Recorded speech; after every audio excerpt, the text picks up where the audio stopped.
इस वीडियो में हम व्यक्तित्व के मापन और व्यक्तित्व मापन की विधियों के बारे में पढ़ेंगे। सबसे पहले व्यक्तित्व मापन।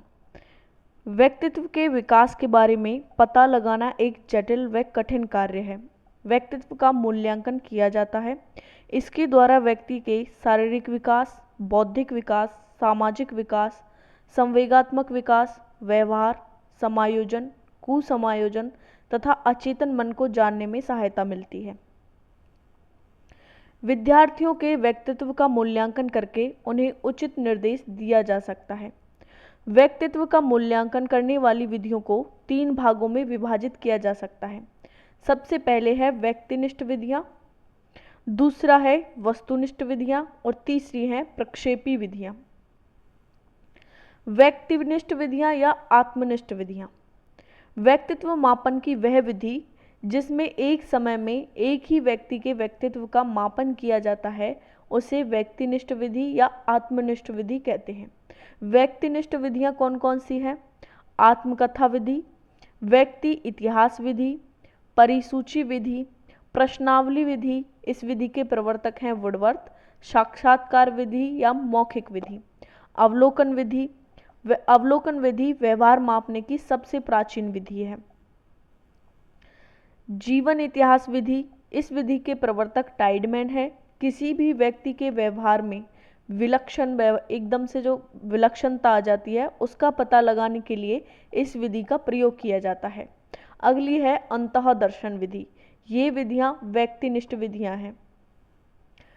दूसरी प्रकार की विधि होती है वस्तुनिष्ठ विधि।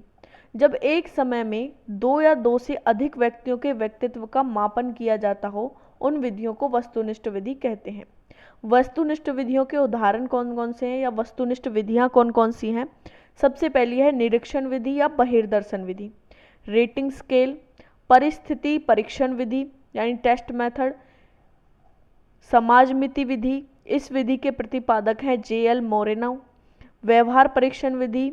इस विधि के प्रतिपादक हैं मैकिनन। निर्धारण मापनी। इसके प्रतिपादक है फ्रांसीसी गाल्टन। क्रम निर्धारण मापनी। इस विधि के प्रतिपादक हैं लुईस थर्स्टन। अगला प्रकार है प्रक्षेपी विधियां। प्रक्षेप किसे कहते हैं? प्रक्षेप का अर्थ अपनी बातों, विचारों, भावनाओं, अनुभवों आदि को स्वयं न बताकर किसी अन्य उद्दीपक या पदार्थ के माध्यम से अभिव्यक्त करना प्रक्षेप कहलाता है। प्रक्षेपण शब्द का सर्वप्रथम प्रयोग किया था सिगमंड फ्रायड ने। व्यक्तित्व के कुछ पहलुओं का मूल्यांकन व्यक्तिनिष्ठ व वस्तुनिष्ठ विधियों द्वारा संभव हो जाता है। इन विधियों में सबसे बड़ी कमी यह है कि व्यक्ति के अचेतन मन का अध्ययन नहीं करती हैं।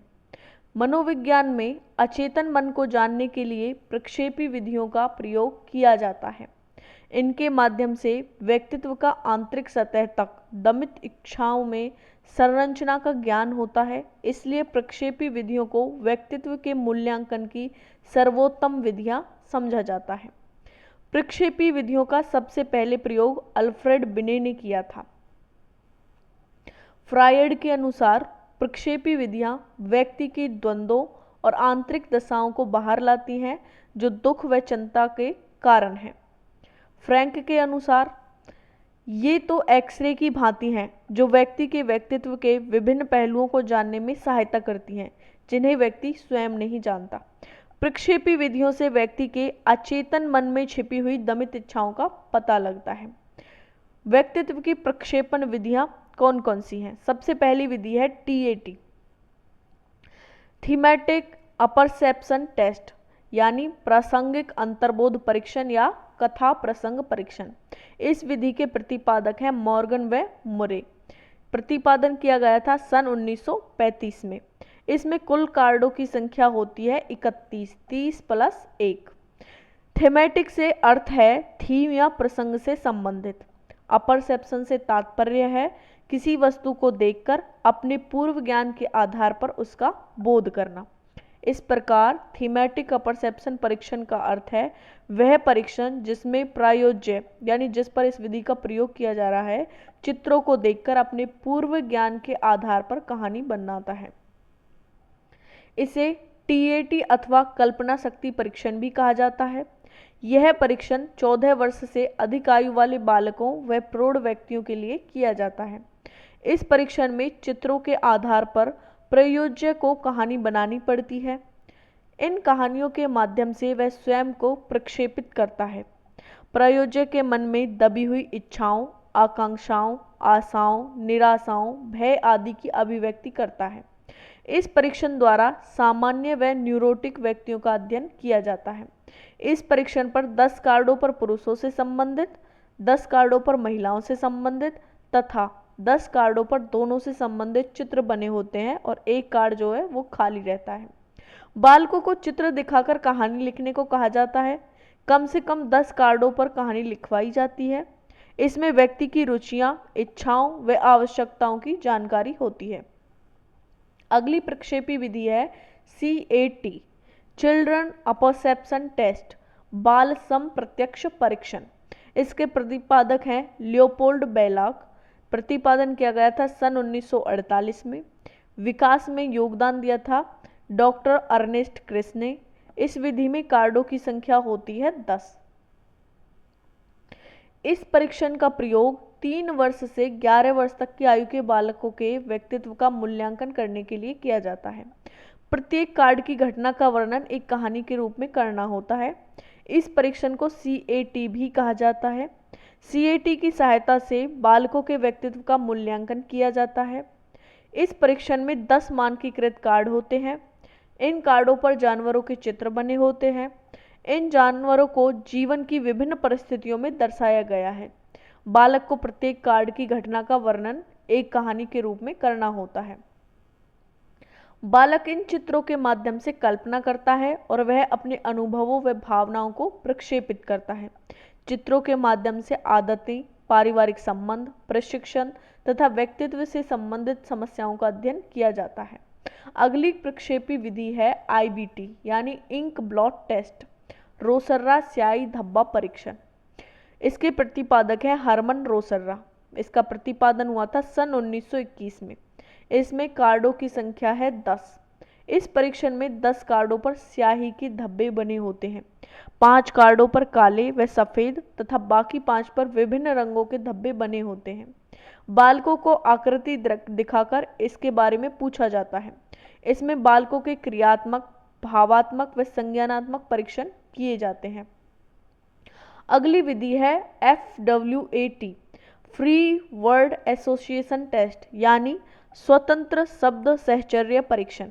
इसके प्रतिपादक है फ्रांसीसी गाल्टन। प्रतिपादन किया है सन 1879 में। सहयोग किया इस विधि के प्रतिपादन में विलियम वुंट ने। यह एक मनोविश्लेषणात्मक विधि है। इसमें 50 से 100 तक उद्दीपक शब्द होते हैं। प्रयोज्य को यह शब्द एक एक करके सुनाए जाते हैं और उसे बिना सोचे विचारे जो पहला शब्द सूझता है उत्तर देना होता है। यह उत्तर ठीक या गलत नहीं होते। इस प्रकार सभी उद्दीपक शब्दों के उत्तर प्राप्त किए जाते हैं और इन प्राप्त उत्तरों की प्रयोज्य के व्यवहार के संदर्भ में व्याख्या की जाती है। उद्दीपक शब्दों और उत्तरों में जितना अधिक सहचर्य होता है उतना ही अच्छा प्रयोज्य का व्यक्तित्व होता है। इस विधि का रुचियों व अभिवृत्तियों के मूल्यांकन में अधिक प्रयोग किया जाता है। इसके अतिरिक्त झूठ का पता लगाने में भी इस परीक्षण का प्रयोग किया जाता है। बुद्धि शब्द का सर्वप्रथम प्रयोग किसने किया था? फ्रांसीसी गाल्टन ने। अगली प्रक्षेपी विधि है SCT यानी सेंटेंस कंप्लीट टेस्ट, वाक्य पूर्ति परीक्षण। इस विधि के प्रतिपादक है पाइन एंड टेंडलर। इसका प्रतिपादन किया था सन 1930 में। इसके विकास में योगदान दिया था रोटर ने। इस परीक्षण में कुछ अधूरे वाक्य होते हैं जिन्हें प्रयोज्य को पूरा करना होता है। परीक्षणकर्ता एक एक करके अधूरे वाक्य बोलता जाता है तथा प्रयोज्य उन सुने हुए अधूरे वाक्यों को तुरंत पूरा करने का प्रयास करता है। जैसे उदाहरण में मैं पसंद नहीं करता, अब इसमें कोई भी शब्द आ सकता है। मैं पसंद नहीं करता खेलना, मैं पसंद नहीं करता पढ़ना, मैं पसंद नहीं करता खाना। इस तरह से इन अधूरे वाक्यों की पूर्ति में प्रयोज्य अपनी आवश्यकताएं, इच्छाएं, रुचियां, आकांक्षा, विचार, मूल्य आदि की अभिव्यक्ति करता है। इसमें समायोजन, व्यक्तित्व के गुणों, समस्त विशेषताओं और योग्यताओं का ज्ञान होता है। इस परीक्षण को समूह में सरलता से प्रयोग किया जा सकता है। अगली प्रक्षेपी विधि है साइकोड्रामा। व्यक्तित्व का मूल्यांकन करने के लिए साइकोड्रामा एक उपयोगी विधि है। इस विधि में प्रायोजक को विशिष्ट स्थिति में कोई कार्य करना पड़ता है। उसके व्यवहार को प्रशिक्षित परीक्षणकर्ताओं के द्वारा निरीक्षित किया जाता है।